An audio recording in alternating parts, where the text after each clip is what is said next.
gumawa ako ng video para sa guide. So ito kalaban natin, hindi ko na sabihin yung pangalan pero nasa rankings din to.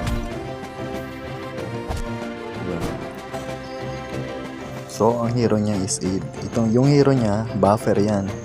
Nagbabuff ng mga minions niya, pinapalakas niya yung mga attack. Hirap talaga kalaban niya pero baka matsambahan natin. Ayun o, diba? Increase attack. Tapos, gusto niyang patayin yung ko, kaya lang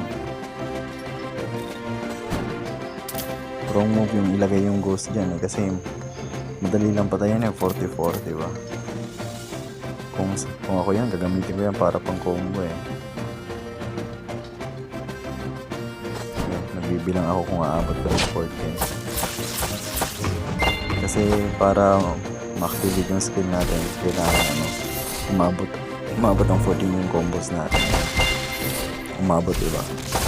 So, isa sa mga technique dyan, yung zapo mo, ipapagitna mo sa tatlo or dalawa. Tapos,